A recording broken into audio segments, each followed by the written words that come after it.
Hi everyone, this is Balázs from RacingBrick. Today we are talking about something that's been bothering a lot of Technic fans lately, including me.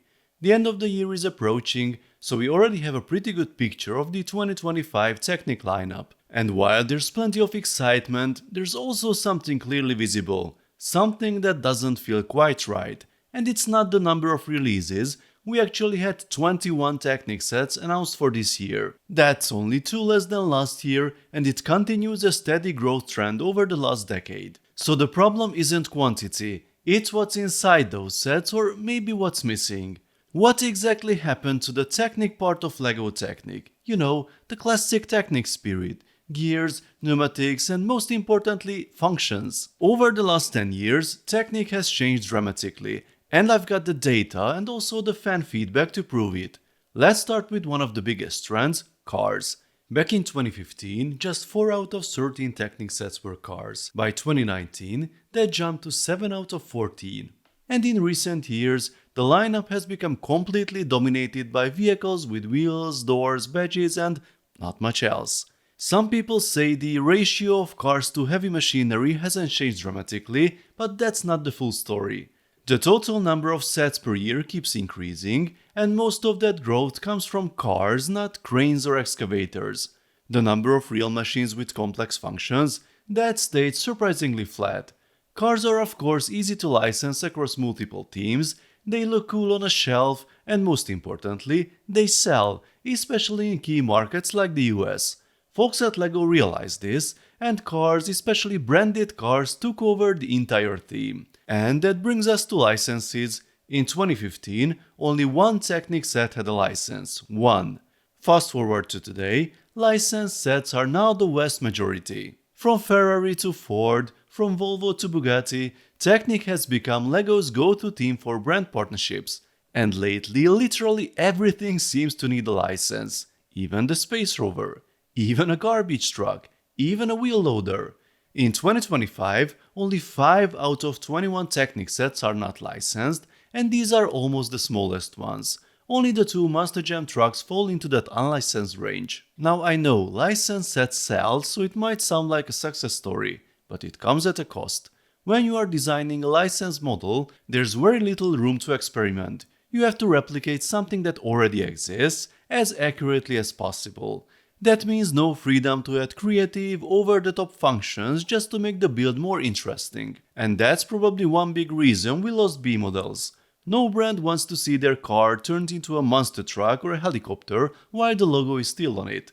Rebricable is full of amazing alternate builds, but those just wouldn't fit into LEGO's official lineup anymore. And this is where the Technic DNA starts to fade. What made Technic unique was functionality and versatility, gearboxes, linkages, motors, realistic mechanisms. Remember power functions? Sets didn't need to be fully motorized, but many had optional motorization. You could easily plug things in, experiment, or power up a function or two. In 2016, 3 out of 12 sets had some kind of electric component. Today, that number hasn't really improved, and in some years it's even gone down. After a few impressive Control Plus sets with hubs and multiple motors, we ended up with the integrated hub, a sealed unit with motors, lights and a battery inside. It could have been great, but it can only run its assigned Control Plus profile and can't really be controlled by anything else. Many fans call these single-use electronics. The future of the entire powered-up product family doesn't look very promising either. The number of available motors and sensors has dropped dramatically.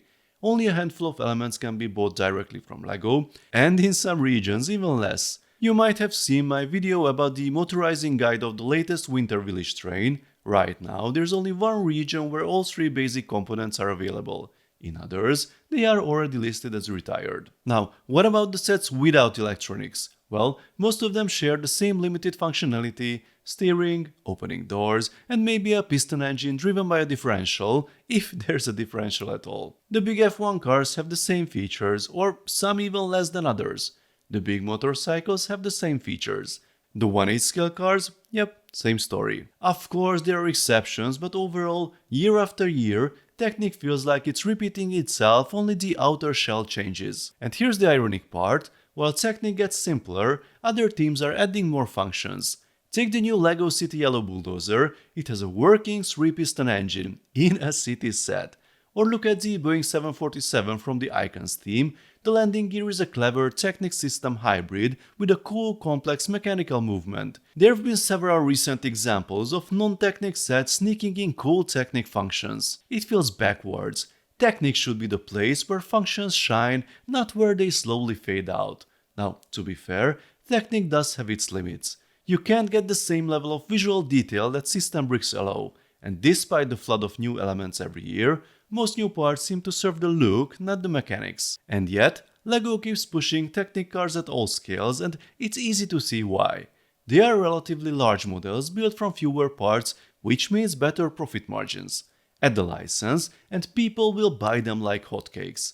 Just imagine how much a 1/8 scale car would cost if it were built with system pieces instead. But that's where we end up in this awkward middle ground, Technic cars that aren't detailed enough to impress display collectors and not functional enough to satisfy Technic fans. So here's my proposal, and yes, it was my April Fool's joke this year, but I actually mean this. Bring back LEGO Racers. Remember that theme? It began in 2001 with the tiny cars from the LEGO Racers video games, but later expanded it to Technic-style builds, RC cars and license models. And most importantly, it didn't pretend to be an engineering theme. So LEGO, please, move the Ferraris, the McLarens, the Lamborghinis into racers and let Technic go back to its roots. Give us cranes, trucks, loaders, tracked off-roaders, gearboxes, pneumatics, real machines, real functions, fewer licenses. Don't get me wrong, I love cars, just look around this room, but right now,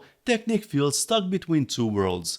Older fans like me complain about the lack of mechanics, while newer fans complain about the lack of sleek looks, prints and realism. If these are meant to be display models, then go all in. Make them fully printed, give them custom rims and proper tires, add detail, make them beautiful. Just don't call them Technic anymore, because Technic used to teach.